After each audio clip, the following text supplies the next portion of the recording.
Mic check. A mic check. But what I'm saying is there's a certain chemical composition when you get it to that heat.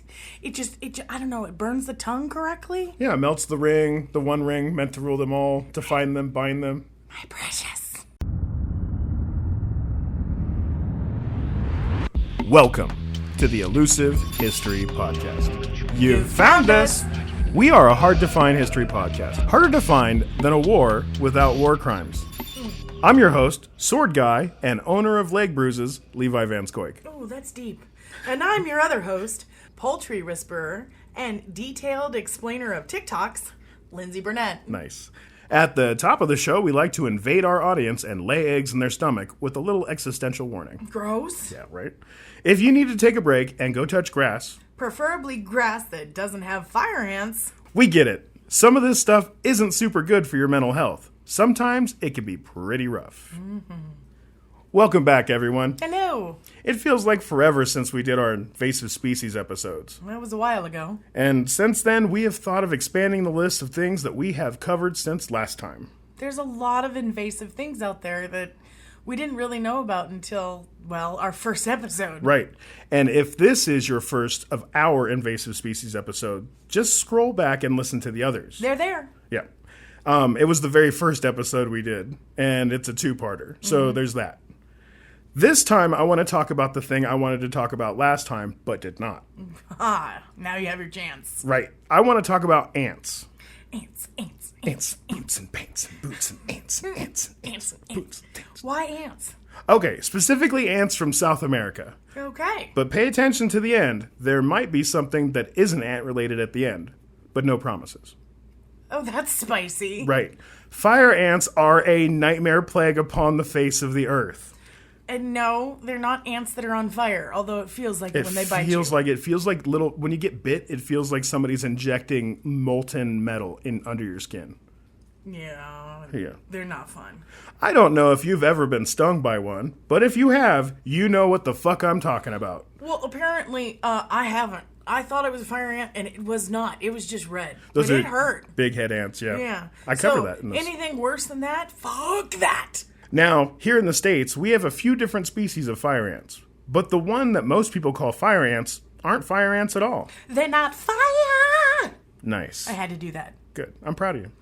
You know those big-headed red ants with those big-ass audacious mandibles? Yeah. Mm-hmm. Those are actually fathead ants, and they are native to North America. Those are the ones they used in Honey, I Shrunk a Kid, right? Yes. The big, scary-looking things with pinchers. Right, and they do suck if they bite you. I mean, they don't suck while they bite you. The bites... The experience sucks. Thank you. Thank you for covering that. Fire ants are also mostly red, but they are much smaller. They have smaller mouths, but they also have a stinger full of neurological venom. Say what? Yes.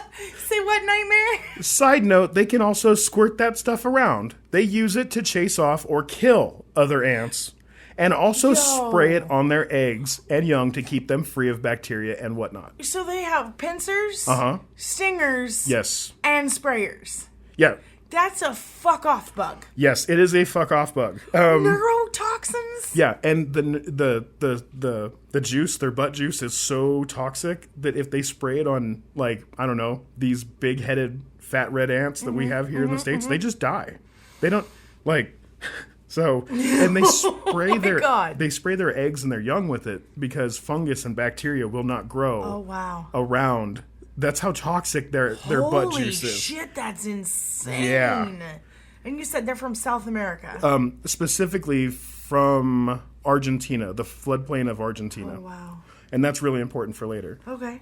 Anyways, these little fuckers bite you, and then they stab you with their butts that have this hypodermic-looking needle stinger. And unlike bees, they keep stinging you as long as they choose to. So like hornets? Much worse than hornets. Oh my God. These things actually kill hornets. Oh my God! Which is how they can bring down much bigger prey than everybody expects them to be able to. They have killed deer. They have killed cows. Excuse me. So baby deer, you know how they have that freeze? That's how they just freeze because they're camouflage? Yeah. These things will eat them while they freeze. Oh, hell no. Yeah, and so also there's like a huge population. The dog has found the toy. And apparently it's playtime, ladies and gentlemen. It's just the random squeaks of my enemies. Carry on.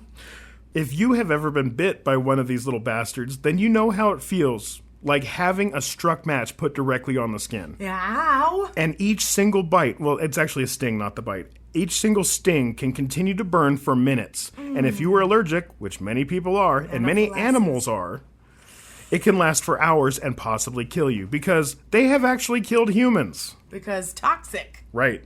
They actually kill about 30 people a year. Holy shit! Yeah, so keep that in mind as we go forward. They are a lot like Africanized bees, or killer bees, because they are so aggressive. No, I don't like where this is going. Not only are they little violent stinging machines, but they have also evolved to learn how to float. You see, because they come from the Amazon, a region that has one of the wettest rainy seasons on Earth, they have learned how to make a floating colony. Not unlike a raft. The queen, the brood, even the larva come with them for the trip. What? Yeah, so they make a raft out of their bodies, and then they put the queen and the eggs and the brood in the middle, and then they make a shell over the top of it so that rain can't hit them, because the queen or the brood cannot swim. Okay, until you said shell, my brain was like, they make their own little ships, and then you said shell, and now my brain just sees a ball. Oh yeah, just picture Mark Twain, like some Mark Twain-ass shit with less racism, and there's a queen aboard. And that's what happens. So yeah, but seriously though, if there's a shield over it, that means it's a ball. So what, do they just roll through the water? Well, no, they flatten out on the bottom and make literally a hull out of their bodies, and it's stable. Sometimes they even make a rudder. That's what? Yes. Holy okay. So hold on, here we go. They make a place for them in the middle of the raft because they can't swim. Like a little protective pocket, and they interlock their legs and mandibles and can hold a lot more than you expect them to be able to. So they're fire nano ants. Basically, yes. Also, they know exactly how much pressure they can put on a limb without tearing it off. And from what I've seen, they usually don't rip each other's legs off. They can move in this state like a solid and a liquid. It's pretty wild. So when they ball up together, they have both the qualities of a solid and a liquid. They're a non-Newtonian fluid. Non-Newtonian ants. Oh yes. My god. They are nano ants. Yes. I would recommend watching a video of them doing it if you have a minute to have your mind blown. As a matter of fact, it wasn't all that long ago that we had no idea how they made rafts or even why they float. They are fascinating nightmare creatures. I will give them that.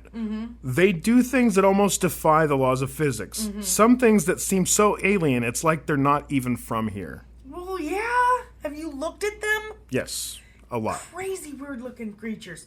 Although they probably think that about us, too, so. They probably just think food. Or potential food. Giant food. We're eating tonight, boys. Or would that be more like, we're eating tonight, boys? Yeah, something like that, unless you're really close to them, or their same size, or their same relative size. There you go. Then it might be a roar, be like, we're eating tonight, boys. Yeah, what can you eat? We have some meat. Or whatever. We ain't had nothing but maggoty bread for 3 stinking days. That's what they're saying. Something like that, yeah. They're just orcs. Wasn't just like that? It was very similar. They showed up on our shores in Alabama in the 1930s. And just like the killer bees, they have invaded Alabama, Arkansas, California, Florida, Georgia, Louisiana, Mississippi, New Mexico, North and South Carolina. Wait, showed up on our shores, so that means they came up via water? Yes, in a boat carrying coffee and chocolate from South America. Oh, my horror. And sugar. Oh, big. Oh, my God. Where did I leave off? Tennessee, Texas, Virginia, and Puerto Rico. Oh, God, you weren't done. Yeah. Okay. It seems only the cold and ultra-dry areas are the only places they haven't ventured yet. So that's why we're safe. For now. Now, here's the kicker. Fire ants can now be found around the globe. In areas that they land, they claim. Like little colonizers, once they are in a place, they are there to stay. For the horde! We'll get to that. And guess what? They did a series of DNA tests to find out where they originated from, and they found that of all the places that had got fire ants, they got them from doing business with us. I would not want to be the scientist that was tasked to go out there. Hey, there's a colony of those. Go get a couple of specimens. You'd have to pay me all kinds of hazard pay. Yeah, right? Mm-hmm. They got all of the fire ants. All of the world got fire ants from us. We gave them fire ant herpes. the entire world. They all originated from here. And all of those ants that's so sad. can be traced back to that first batch of them that hitched a ride on a boat to Alabama back in the 1930s. Oh my God. Because of our global trade, we have actually been the Johnny Appleseed of fire ants, but for the whole world. Should we start a USA chant? Maybe later. Okay. In Texas, in the late 1960s, Texas began spraying pesticides from the air to try to kill them. Why is it always Texas? Why do the invasive species always end up in Texas? It's just a lot of Texas. There's a lot of land there, so Yeah. of course chances are really high. And it was an environmental disaster that they killed some everything but the parts of ants. Texas still haven't rebounded from. Sorry. They managed to kill off most of the native species in the area, as well as fish, birds, deer, and even livestock. Oh my God. Yeah. So my guess was not even Yeah. close. Nobody It was doesn't they like Texas. napalmed everything. Oh, yeah. Nothing smells like napalm in the morning. It smells like victory. After they wiped out all of the fire ants competition, they found a permanent home. One of the nasty things these things do is they displace just about everything around them. Nothing wants to be neighbors with a fire ant hill. Oh, Get back on the script. All right. I got this. Let's Birds get chased away from their traditional breeding and nesting areas, as well as turtles, snakes, and lizards, because they are very comfortable with climbing trees because they're from South America. There really isn't a place you can hide from them. go. And they're aggressive. Yes. Oh, God. So when these species come into contact with them, they either stand their ground and die, or they evacuate themselves to somewhere else. Yeah. It's time to leave, folks. Neighborhood's no longer safe. Get your purse. Native ants have developed to utilize the native plants and grasses to their advantage. Okay. Sometimes these ants are the only pollinators in the area. They also move and bury native seeds, which is how they find purchase in the soil. Fire ants are not about that life. They do none of that shit. They're just hunters, not hunter-gatherers. Yeah. So they also till the soil when they make colonies. Fire ants don't even do that. What? Yeah, they are very shallow. Oh, they're not deep diggers. They make shallow colonies because they are always ready to move on to somewhere else. Oh. Also, because of the rain. Like when it rains, they want to be able to evacuate the queen Wait, quick. didn't you say that they're from Argentina in like The what kind of- floodplain. Yeah, the floodplains. Yeah. Oh, that makes sense. So Right. Oh shit. Are you going to explain your... I'm sorry. Okay, so they make shallow homes. They don't do it deep like the ones here in America because they're used to packing up and getting out whenever it goes to rain because they're in a floodplain area, which means not all the year is it flooding, right? It's actually pretty rare for these guys to stay in one place for very long without sending another colony off, like sending off another offshoot. Okay. They usually move around quite a bit and are always ready to move. And that would explain why they wouldn't be the gatherers because they're just Right. yeah, okay. Right. Because they're always ready to move on to somewhere else. Also because of the rain.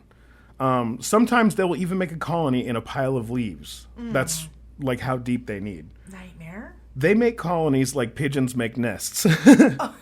Meaning that they aren't that skilled or picky when it comes to making somewhere their home. My mind immediately saw that meme where the pigeon put down like 3 sticks On a and welcome then mat laid it, yeah. and a bottle cap. Yeah, Yeah, exactly. that's the fire ants. That's how they make their colonies. It's good enough, boys. Let's go.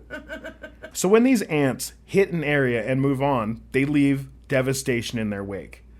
They leave these huge dead patches behind them that can take years to start to grow stuff again.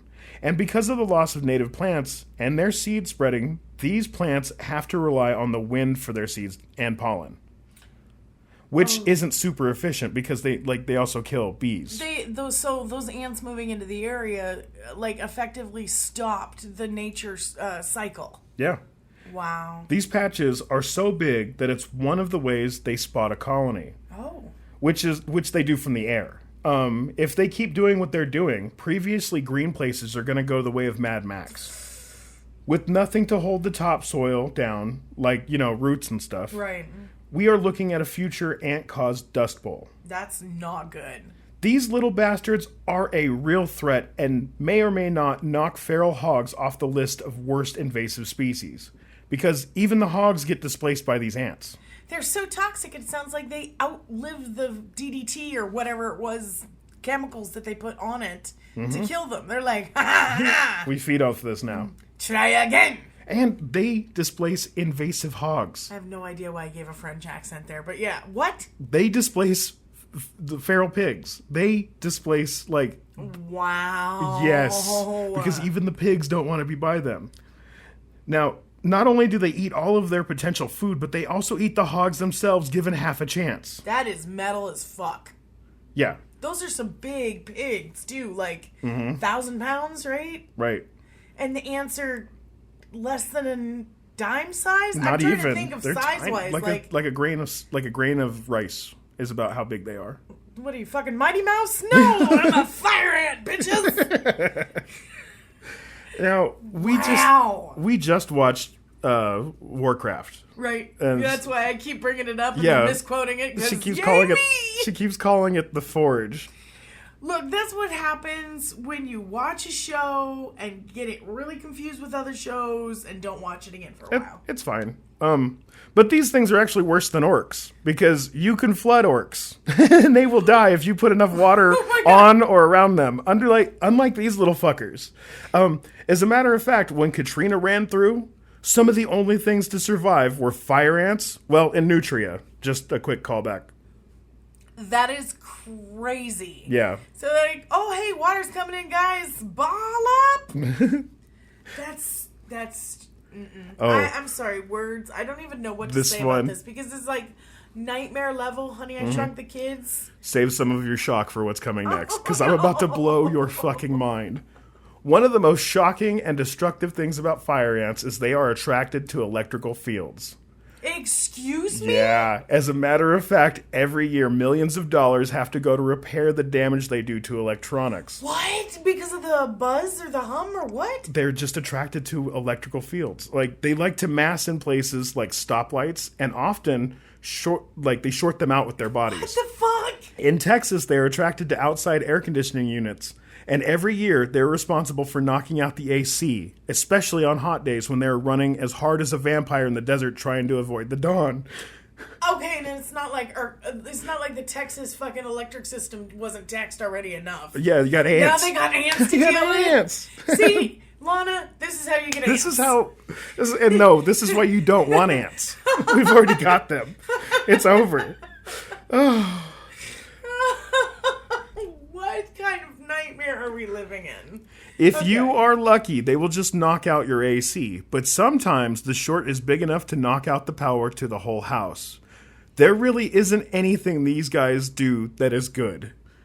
On a personal note, when you fuck with my air conditioning, you've earned an enemy for life. Yeah, it's time to burn the house down. Also, that time I fell into an anthill when I was drunk at Lake Texoma, y'all didn't have to react like that. Try to do better. What? Yeah, I fell into a fire ant hill when I was drunk as hell in Texas. Who reacted? The ants reacted to Yeah. that or your friends? Because your friends were shitty. No, they all told me to run to the lake. They were all worried because people die from fire ants in Texas. Yeah, okay. And so they were like, go jump in the lake. How the hell did you fall into it? So when you imbibe enough alcohol, you Look. lose motor control. Well, okay, so you got drunk and went, I'm going to go fall in an ant pile. Like, seriously, why I did you go think to the ant pile? I think I was trying to jump rope, which is okay. Listen, Yeah, okay, yeah. because somebody said that you know what Cognitive my function alcohol. Yeah, I got it. No, you know my Marty McFly. Like, instead of calling me a chicken, saying you won't do that. Yeah, like I I do. bet you can't. You're drunk as hell. I bet you can't jump rope right now. Watch me. Well, that's how I jump roped into a fire ant hill, and they didn't have to react like that. Anyway, This tracks. Anyways, when I okay. jumped in the water, they stayed on me for a really long time because I didn't know they floated. Oh my I know God. this now. So just, I guess, if they bite you like that, I guess just run to like the nearest alcohol, because alcohol will make them let go. Oh, there's a good tip, I Yeah. guess. Have a spray bottle on hand. Yes, have a spray bottle on hand full of rubbing alcohol. Stay away from any grills or open flames when you do that, though. Yeah, don't. Okay, listen. When I say spray it on your, I mean to get the ants off. Don't like coat yourself down because that can actually kill you. This is a callback to last episode of Spontaneous Human Combustion. Look, man, don't fucking do it. And complicated karma. Remember that lady who covered herself in alcohol and she froze to death? Yep. Yeah, don't do either one of those. Most things outside of their native land aren't brave enough to try to make them food. Except for what's maybe our only real weapon against them. Phorid flies. What flies? Phorid? Phorid. I've never heard of such a thing. What's They're a phorid? tiny. They're like a gnat? They're smaller than a gnat. Okay.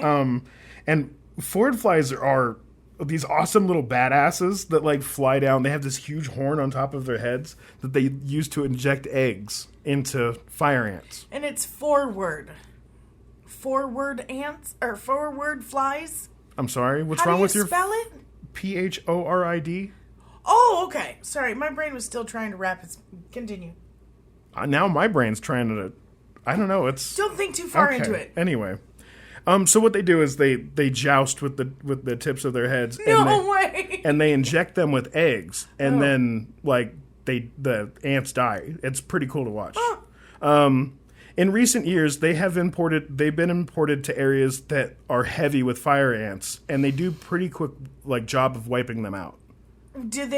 Is it only the fire ants that they invade, or do they also mess with... I'm glad you asked. The next ants that we're going to talk about, they also go after those ants too, which makes them like my favorite flies in the whole world. That's it. Have we become an ant podcast now, haven't we? No, because there's that secret thing I told you that was coming after the ants. It's an uncle! God damn it, that was really good. I don't have anything. She just hit me with a brick, guys. Occasionally the dad jokes are great. All right, continue. And since they're native worldwide, I don't really see a problem with them using them to eradicate the fire ants. Phorid flies exist everywhere on the globe, except for, well, the frozen parts. Oh, okay. But they can live in the frozen parts. And so I'm okay with this, you know. All right. I mean, as long as they're combating evil fire ants. Because nightmare, stingers, and stabbers. And right, but not us. Phorid flies, they have nothing to do with us. They leave us alone. No, I was talking about the ants, but yeah, continue. Yeah. So far, this is the best option for them and their nightmare cousins. And right after we pay the electric bill, we will talk about probably the scariest ants on the face of this earth. Bring it.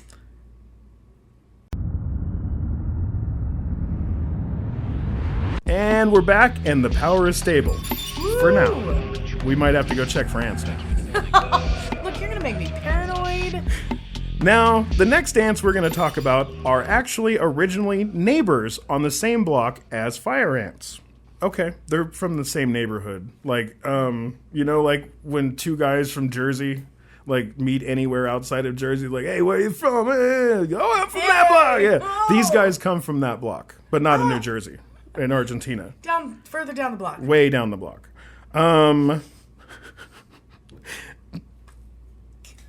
We're going to talk about the terrifying Argentine ants. Ants that come from the floodplains of Argentina, which, if you remember, is the same place as the fire ants came from. Anyways, these guys are a lot like fire ants. Did they come on the same boat? No, except their bites aren't all that painful, and they don't have stingers. And they don't make nifty rafts to get away from floods. Then how are they similar? Let me get to it. Okay. Instead, these guys actually leave when the rain is on the way. When they hear the first little pitter-patter sounds of a rainstorm, the entire colony picks up and moves. Just like fire ants, they aren't all that picky when it comes to finding a place to make their homes. They're wayward ants? Yes. Well, nomadic. Now here comes the scary parts. These ants can, and often do have, multiple egg-laying queens in each of their colonies. So they just, like, mass-produce like bunnies? These guys turn a normal ant colony into a supercharged breeding factory. They lay more eggs together than any other kind of ants combined. And the reason is simple. Just like with killer bees, it's the reinforcements that get you. It's the numbers, baby. That's right, because once an ant calls for reinforcements, they just keep coming. Wave after wave after wave after wave of ants. And because they have so many babies, it's not that big of a deal if they lose a couple thousand of them in a fight. Oh, baby. Their numbers and gigantic colonies make them naturally displace other species. And then on top of that, they go out of their way to displace them even further. In their native Argentina, they often come into contact with other ants of their species, and they fight to the death because they can tell the difference in their genetic backgrounds. Oh, what? Okay. Yes. Since all of the ants from Argentina are descendants of the first ants that landed here in the 1890s on ships carrying Argentine sugar and coffee, they don't fight each other. Wait, what? As a matter of fact, when two colonies come in contact with one another, they join forces. This is where they get truly terrifying. You know that hive mind from Rick and Morty called Unity? The life form that controls entire populations, only to all be the same person? Well, that's what Argentine ants are like. So it's Unity at Coachella. Yes. All right. They are one big hive mind. The ones north of Argentina, anyway. When they join forces, they can form colonies into the millions. All with the same goals, hopes, and dreams. And to me, that's terrifying. What? To rule the world! Because when they all work together, there isn't a place that they can't claim. There isn't much beyond those same flies that will kill fire ants to stop them either. Wow. While they don't sting or have as painful of a bite, they have the numbers. You know in that scene in The Warriors when all the gangs come together to hunt the warriors? Can you dig it? Yes. Okay. That's pretty much what these guys do. Just like fire ants, they don't have a problem climbing up into trees. They will take on a hive of bees and win, as well as birds and other native tree dwellers. So like a toddler on cocaine? Yes. Okay. With like a never-ending hunger. And a never-ending supply of other toddlers on cocaine. Right behind it. The ants go marching. Yeah, that one. There is not one other species on this planet besides those tiny flies that they are afraid of. And I don't know. Wow. That's pretty terrifying. Wow. When you think you're the biggest, baddest bitch on the block and these little ants come marching in, you're like, oh, wait. Yeah. Now you want to talk about the biggest, baddest bitch on the block? Yeah. Something else terrifying, and also the last bug on our list today, is the giant Asian hornet. This bad boy is a recent addition to the invasive species club, as it had only recently found a foothold on American soil. Wait a minute, isn't that one that I saw online that it's massive? It's yes, like a big, ugly fucker? Yes, and queens are 2 inches.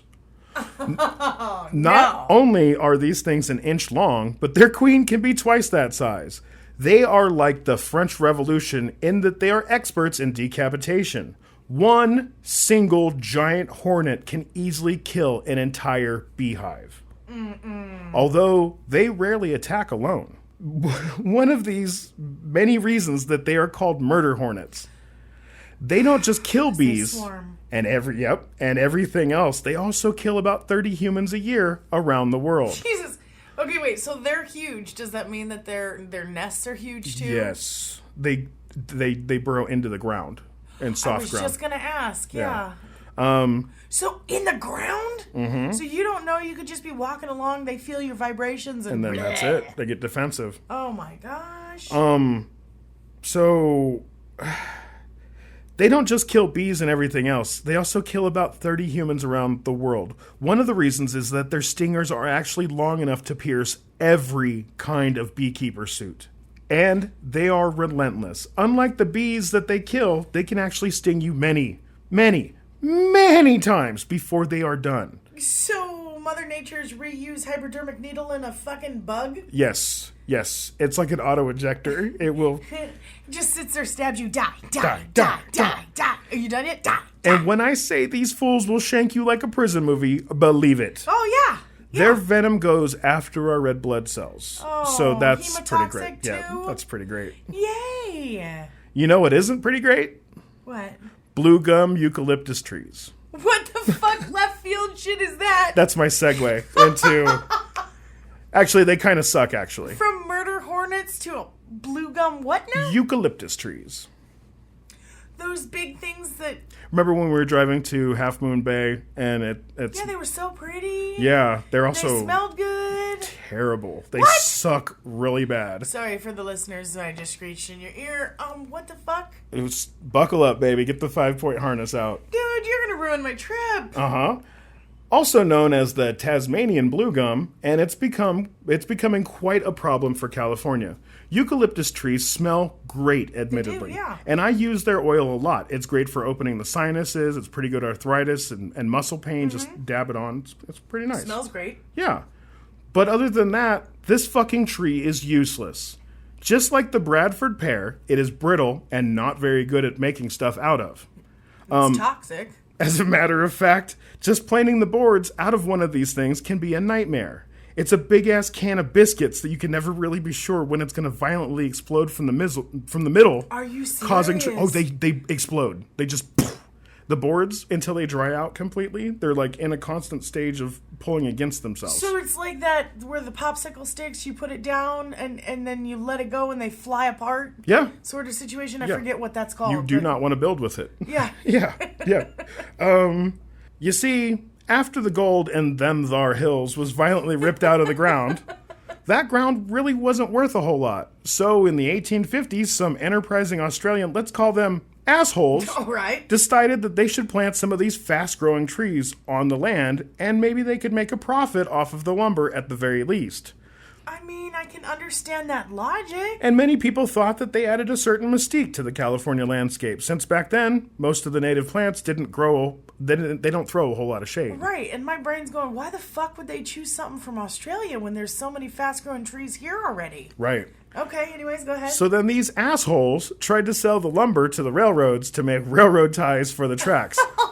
Only to find out what I just told you. While these trees grow really fast, they are also very difficult to work with, and the wood isn't suitable for, well, just about anything. You can't burn it because it has too much oil, right? Yeah. So it burns like those napalm branches. We'll get there. We'll get there. Okay, I'm jumping. I'm sorry. Especially the heavy loads that trains often carry. The whole thing was a boondoggle. That was, of course, until there was a lumber panic. You see, Eastern expansion meant cutting down and using all of the trees available. And back then, we didn't understand replanting after cutting. So no new trees were growing on the East Coast. West Coast, too. There's a lot of areas. Or so they assumed. Oh. This panic shot through the U.S., and we worried about our endless expansion it might be halted by the lack of building materials. No pun intended. Right. This was, of course, the time of wood. Before buildings were made of concrete and steel, they were made of wood, and a lot of wood. So much wood, in fact, that the forests that used to surround our major cities have all been wiped out at this time. So, for a whole other group of assholes, American this time, dusted off the old idea of planting eucalyptus trees to bridge the gap in supply and demand. After all, these trees grow fast. They also suck up a fuck ton of water to do it. Most species of eucalyptus can be expected to achieve 6 to 12 feet of new growth each year. Yeah, what? Let that sink in. 6 to 12 feet a year. A year. So they must suck as much water up as bamboo. If they're given the opportunity to, they will. See, their native soil in Australia, they don't get a lot of water. So when they have water, they use it. Just like, you know how a fish will grow to the size of eucalyptus. But it's toxic and useless. We'll get there. Now, normally these trees don't require much water in their native habitat. They can survive on very little and still flourish. But like all dry climate plants, if you give them an opportunity to drink, they will. And oh boy, do they. So they started planting whole-ass plantations in California. Row after row after row after row of these greasy-ass trees. And I bring that up because their oil, which they are prized for, is actually astringent and naturally sweats into the soil where it can and does kill the native fungi that the native plants require. And all the bacteria in the... So they actually displaced native species because of this. Because it's antiseptic and antimicrobial, right? If I remember correctly? That's right. So it doesn't make good wood for houses. No. You can't eat it. As a matter of fact, there's only one thing on the planet that does eat it. And the poop that it makes is too toxic to even make bad fertilizer. Also, makes koalas all but inedible. Aside from its oils, there's nothing good that comes from this tree.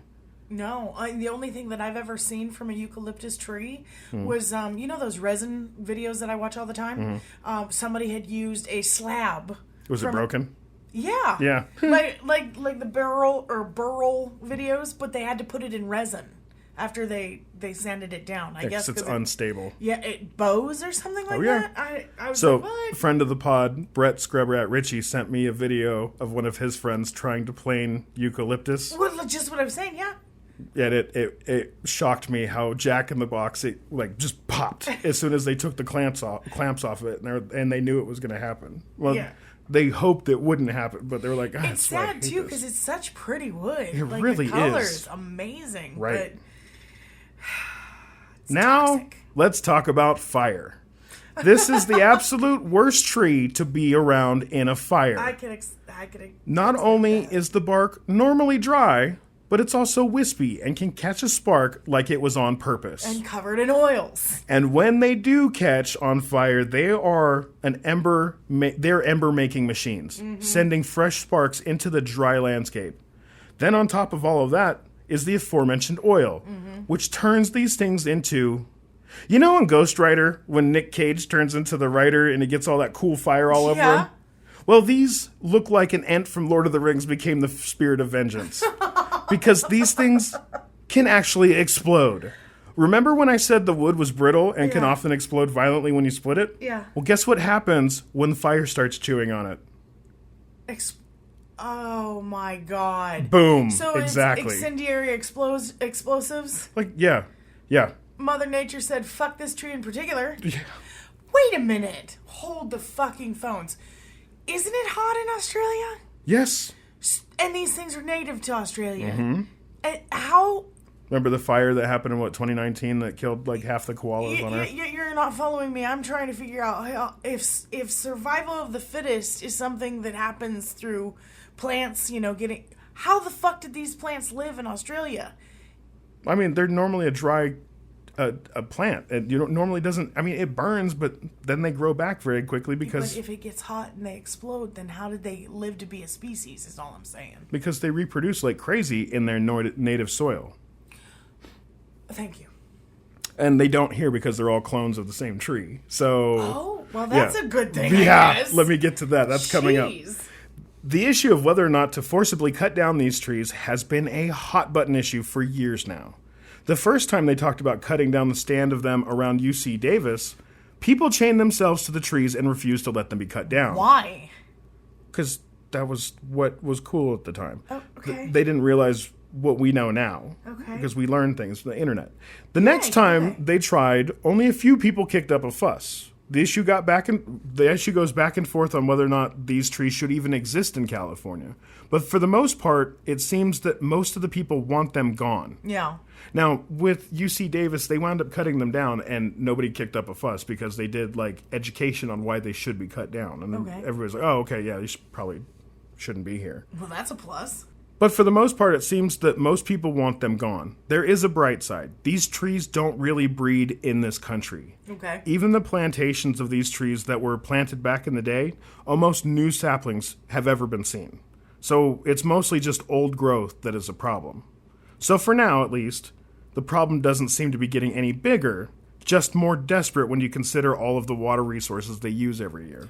Old growth, meaning the ones that were brought in originally that are still there in the ground, because they don't resprout, they don't make saplings. So if people would stop protecting them, it would be fine. Right. Okay. And they suck up water. They're water hogs. Right. Speaking of California water hogs, I want to take a minute to talk to you about hippos. Excuse you, what? Yeah, you heard me correctly. California water. I said hippos. Welcome to the twist. Welcome to the twist. I'll even say hippopotami if that makes you happy. And in 2015, yes, hippos were released in California. Okay. Why the fuck would we do some Jurassic Park 2 kind of shit like that? I was thinking Disneyland ride, but yeah, what? Well, because of all this fucked up water weed called hyacinth. Okay. Wait, what? Yeah. Okay, admittedly, it is beautiful.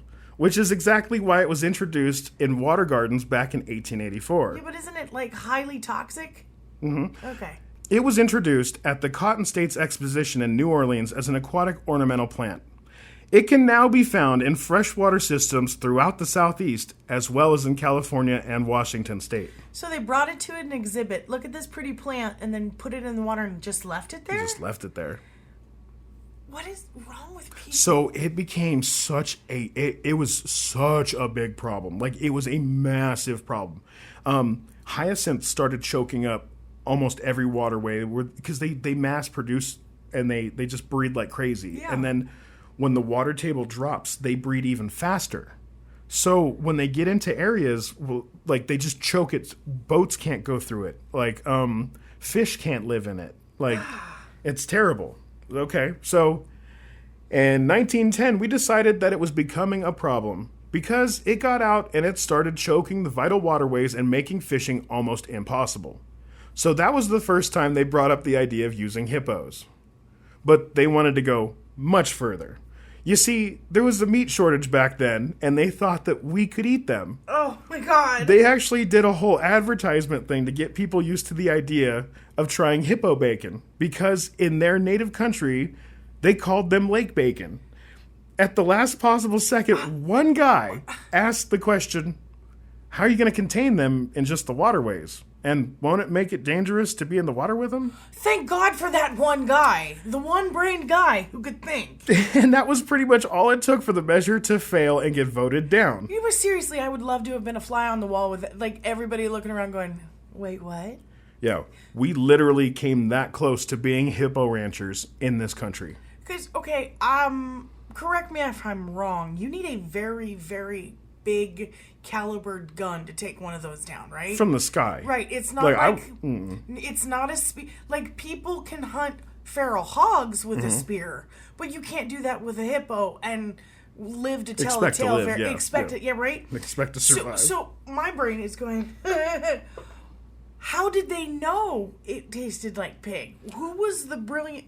The people from Botswana had written it down and claimed that hippo tasted just like bacon. Okay. One of these Washington dumb fucks was like, okay, we could use hippos. I read a book in Botswana. They taste like river pork or whatever. We could just eat them. They love these hyacinths. They eat them all day. They'll eat them. Actually, they'll eat 200 to 300 pounds of hyacinths a day. And those flowers are really the plant. It's really cool looking. Really but pretty. I mean, I understand why it's really invasive because it would choke up everything. Yeah, and that's what they do. In a different timeline, think about it. Had we made the switch from cow to hippo, that's a lot, right? Talk about the Wild West. Holy shit. Got a whole lot wilder. Wait, because they could literally live anywhere in the United States, couldn't they? Yeah, anywhere that there's a water source nearby, they could live. Yeah. That's terrifying. Terrifying. And those... Is it hippos or rhinos that you also have to be careful of fires at night because they'll come attack? Both. So, for different reason. So, hippos are incredibly aggressive and territorial, and they will go and stomp out your body and the fire. Yeah. Rhinos like a ragdoll. Are blind, and they're very nervous about being blind, so anything that they don't know what it is, kill it. Is the horned moth beast? Oh my God. Pretty much. Yeah, except that's why most people get killed by rhinos, is because rhinos don't know what the hell they're looking at, and they're like, I better kill it before it kills me. Oh my God. Yeah. They're goats with horns. Well, actually, they're in the horse family. Oh, I thought I was making a joke, and that's all right, cool. I write about this in my book, The Treaty of the Coil, available now on all... Okay, sorry. Anyways, fast forward to 2015 in California, releasing hippos into the wild. Now, when I say... They actually did it after... Now, when I say released, I mean they were under 24-hour surveillance by the Coast Guard and by the scientific community that brought them there. Each one of them had a GPS radio tag.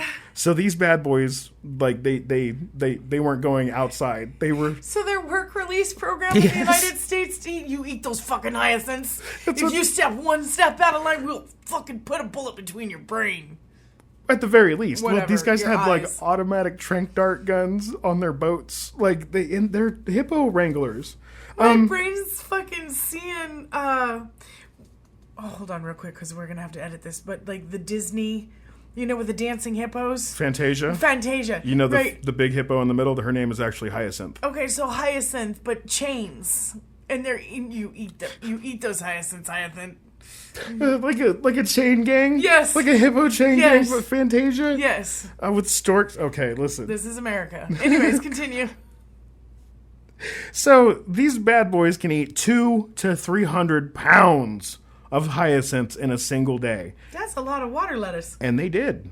For a year, these hippos whacked the shit out of these water weeds, and it seems like it was a success. They were hungry hippos, is what you were saying? Also, a quick shout out to the manatees that they brought out and tried as well. Also, capybaras. So the manatees were just slower eaters? Yeah, nothing goes... Got bored too quickly? Yes. They're trying to cuddle with the capybaras, and they're like, we're not going to get any work done if you guys can't stop hugging all day. Capybaras are over there giving happy smiles. But meanwhile, the hippos just did not give a single fuck. They were like... And that's where the game came from. But it was pre-2015, so... Yeah. Maybe that was the idea of it. That's... Some kid played Hungry Hippos, and you said, you know what these hyacinths need? Like you know what would be four cute and hippos. fun? 4 hippos Yes. that I can control independently. Murderous hippos. Yes. I looked all around the internet, and I can't find any update articles. It seems that it worked, but nobody has tried to do it again since. So you don't know where they went? They took them back to Botswana. So after they ate the hyacinth or water crescents? For a year, yeah. And then it was just a test program to see if they could control. And they did. None of them got out. Nobody got hurt. Okay, was awesome. it worked. Send them back. It seems that it worked, but nobody has tried to do it again. And since the hyacinths are still a problem, California is working on ways to mechanically ensure that they can't grow in the waterways, and have even floated the idea of poisoning to death, which comes with its own problems. Mechanically insured? Yeah, like they have these sweeper arms that keep the hyacinth from being able to root. Okay. No, and they're still like beta testing it or whatever. I know it's a stupid question. Maybe it's because it's a lot of waterways, but why don't they just get people to go out there and rip up the roots and throw it away? Yeah, because people are known for their civic virtue at doing things. Oh, yeah, and who would fund that shit? Anyways, continue. Now that I got you all excited about invasive hippos, sorry that none of them got out and ran amok through a Californian city. You're gonna left turn again? But I did save a nugget for you of chaos. I did save a little nugget for you chaos worshippers out there. There is an invasive population of hippos in America, but it's in South America. Florida? In the late 1970s, Colombian drug lord Pablo Escobar kept 4 hippos in a private menagerie at his residence, 62 miles east of Medellin, Colombia. That is definitely south of Florida.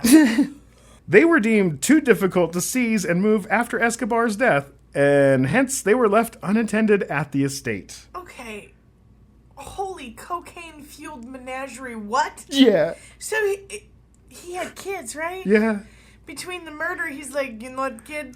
I love you so much, I bring you animals. Why is he Russian? I have no idea. You speak Spanish. That's insulting on so many levels that you I keep... was trying to do... drug I lord? was trying...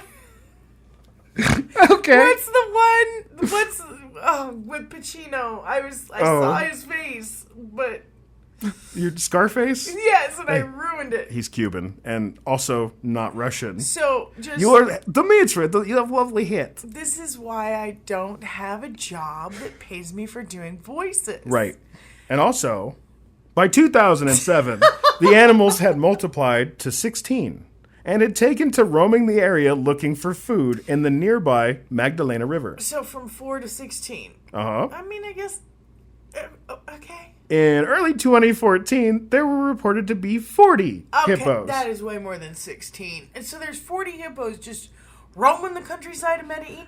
Those poor people. And in 2023, it was revealed that there were more than expected, with approximately 181 to 215 individuals.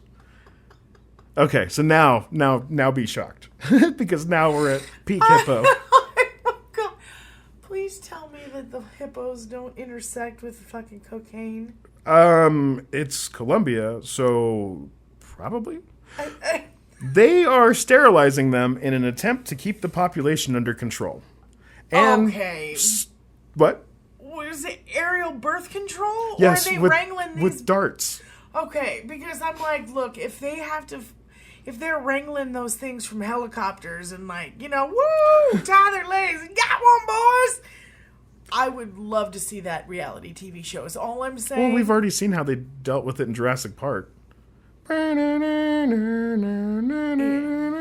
Okay. Clever girl.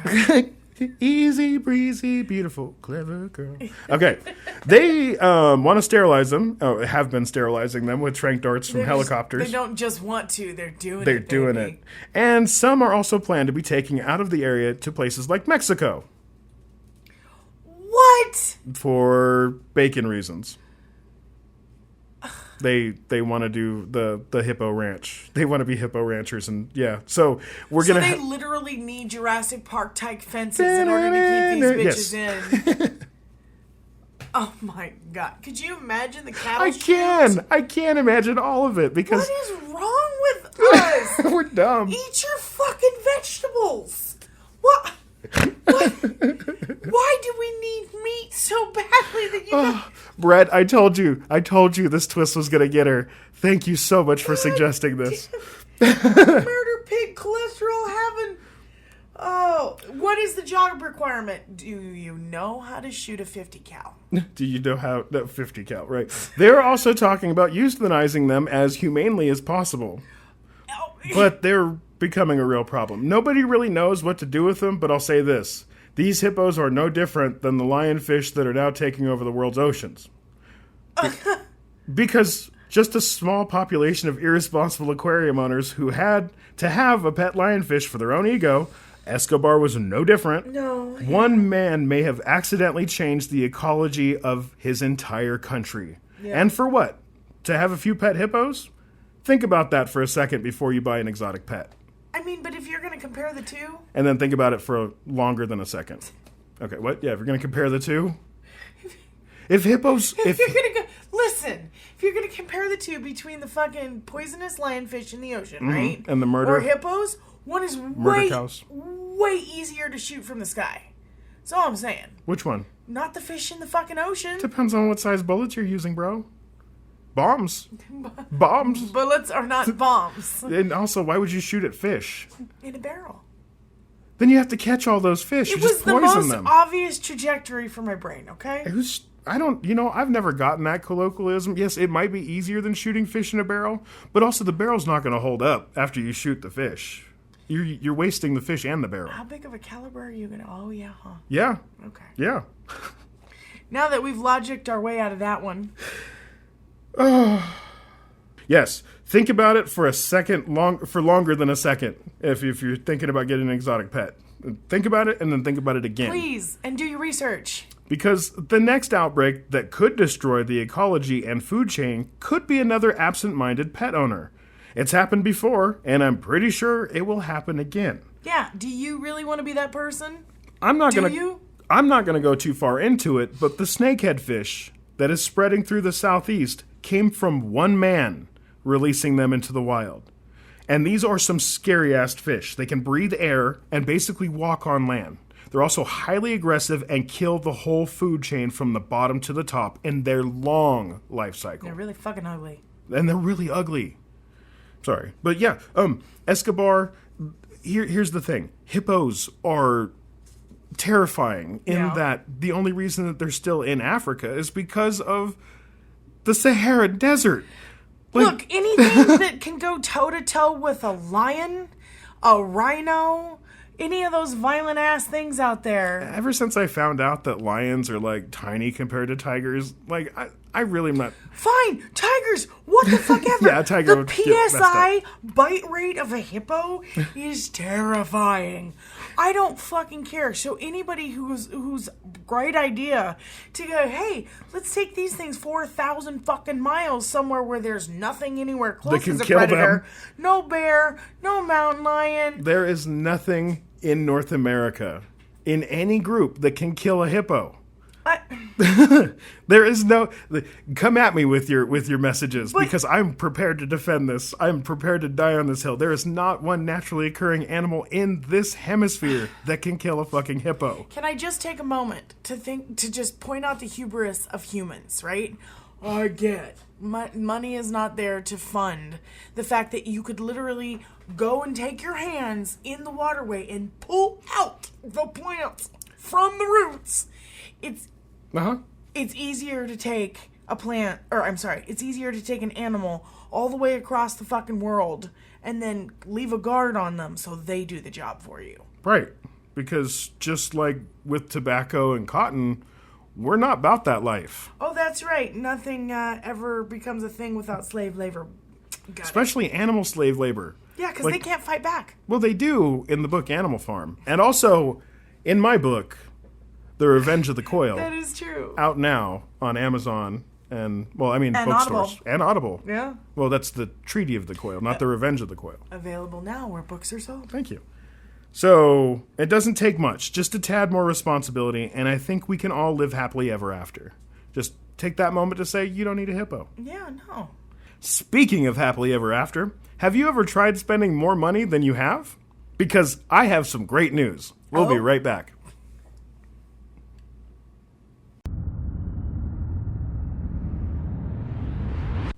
And we're back. Yay, welcome back. Admit it, you feel better, right? So much better. Analogy time. You have been put into a suitcase that is our podcast. For weeks, you've heard the click-clack of railroad tracks and the chug-chug of an ocean liner. Finally, you can hear the brakes on the train start to complain, and you can feel the suitcase begin to be picked up. The clasp is opened quickly and rudely, and now hands grasp you and lift you into the light. After showing you off to the crowd, they put you into the ground of your new home. The Karmic Suggestion Box. Sorry for the cane toad imagery. Ribbit. This is the part of the show where we like to ask Karma to fill in the gaps of justice in fun and hopefully humorous and whimsical ways. Then we like to flip around real quick. Boop, boop. Nice. And do a Crazy Ivan, where we like to ask Karma to do something good for someone who is doing good. For my suggestion this week, I want to once again highlight the people at the border who are trying to bring food, water, and shelter to those that have to wait at the border for their court date for their asylum claims. I hate it here. Anyways, these stupid-ass motherfucking cowards have been destroying water caches and tarps put up for shade. Just want to point out real quick that these are actual people with actual lives and actual hopes and dreams. They flee countries that have become a living nightmare to survive in. With hippos and shit. Insanity. Only to show up here and be kept in this violent limbo as quote-unquote people do their very best to intimidate and starve them. These are not people. No. These are hemorrhoids on the butthole of our society. Yes. And today, I'm asking that Karma finds a way to have their U-Hauls break down in the middle of the desert. Yeah. And the key to their padlocks are magically missing. I'm not saying that they should die from this. No. Because that would give me bad karma. Instead, they should finally understand what it means to be desperately hot and without options. Yeah. And this should completely change the course of their lives, but in a good way. Karma, make it so. Make it so. Thank you. Yeah, the fact that people are doing that, it's so hot. It's too hot. It's record-breaking, kill people hot. All across many, many states. Yeah. So, yeah, to deny the basic right of water is insanity. To dehumanize anybody to that point, to say that they don't deserve water and shade. Because why? They're in your area. Hate it here. So there's this thing that's happening where doctors are denying people in hospice with end of life care. They're denying opiates for their pain because the thing they were designed to do. The doctors don't want to get them addicted. To death, you say? To death, I say. And I've seen multiple explanations of this. Yeah.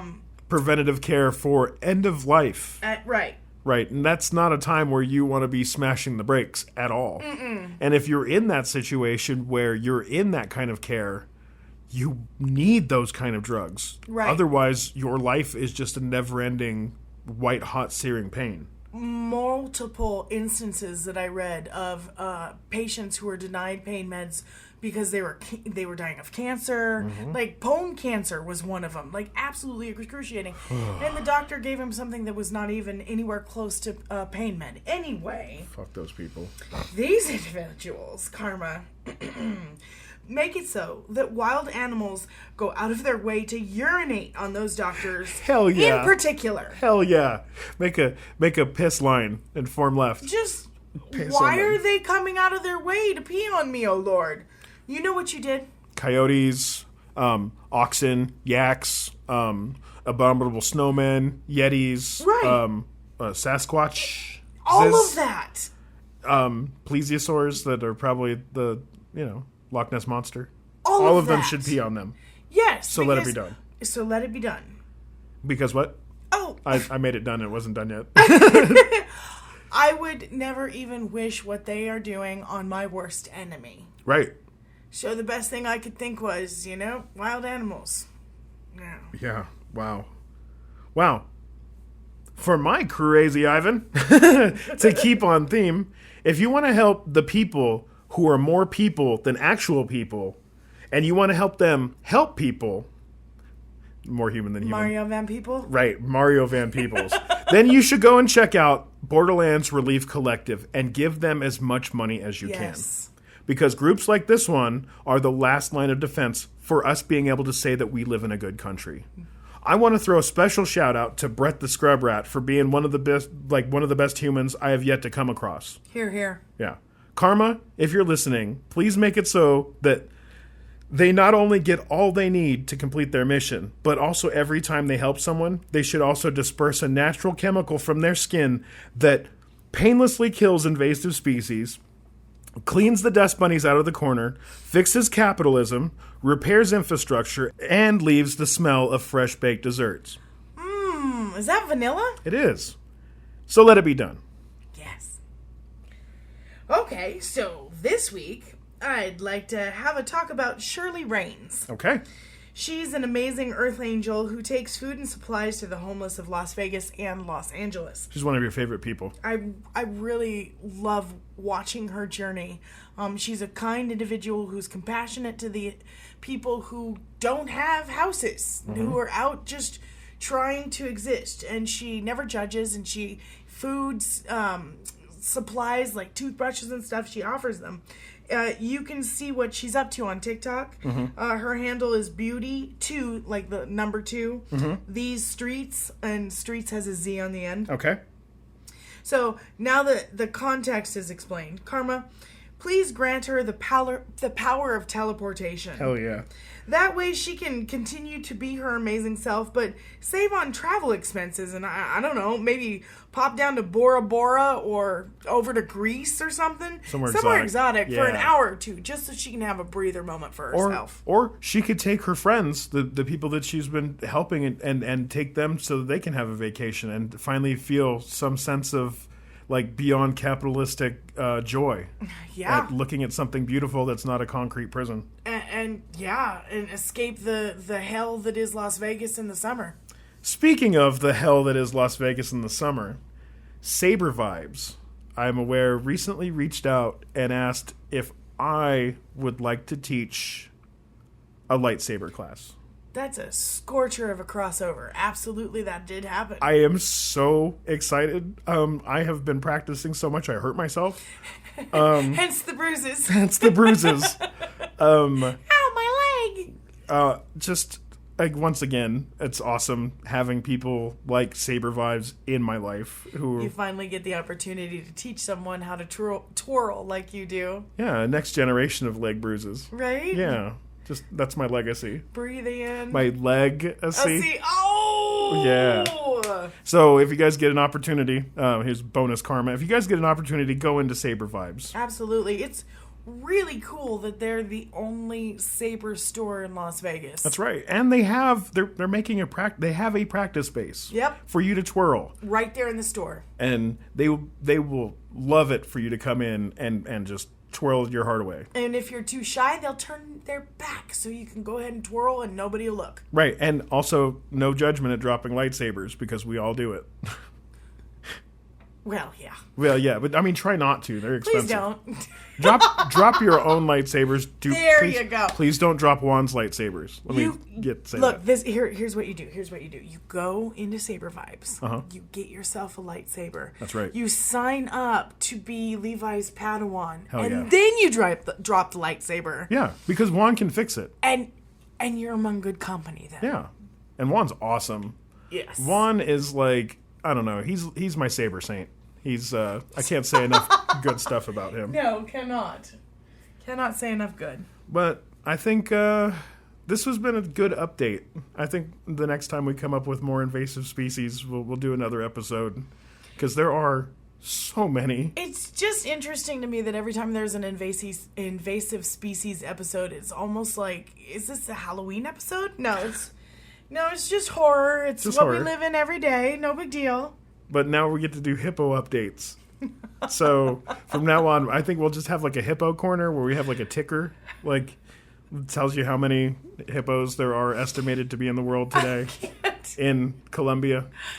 And maybe Mexico if they get all of the hippos that they want for their bacon farming program. I did not see that on my 2024 bingo card. Oh, no, those will happen in like 2027, 2028. No, I mean even just realizing that it exists as a problem outside of their originating country. Oh, well, do I have some news for you about peak oil?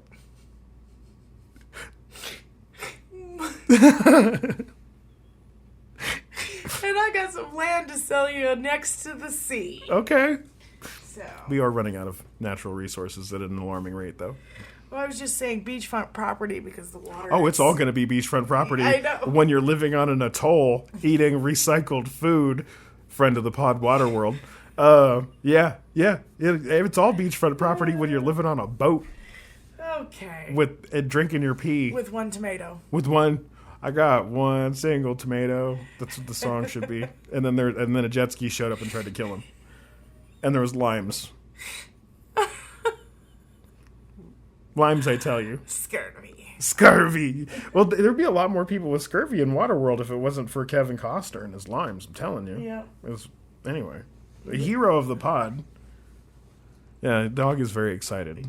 He actually growled, so I don't know what's going on over here. Anyways. He can hear our wrap-up voice. He's and like, you're almost done. You folks at home, you can hear the part that's coming where we leave you with the best vibes. I don't know. The most pure, authentic, truly you vibes. Or, if you're not comfortable with being yourself. Be a unicorn. Yes, unicorn vibes. Yes. Or narwhal, if you prefer the aquatic variety of unicorns. If you get arrested. Shut up. Don't say anything. These are not your friends. Don't make friends. Do not try to make friends with cops when they're arresting you. Nope. Doesn't matter if you did anything or not. Say nothing. Say nothing. Let the lawyer tell them that. Yeah. Wow, that was good. That was an invasive episode. It was. And just like invasive species, try your very best to stay elusive. The Elusive History podcast was written by Levi Van Squake, produced by Lyndsay Burnett, music by Levi Van Squake. No ghosts were harmed in the recording of this podcast.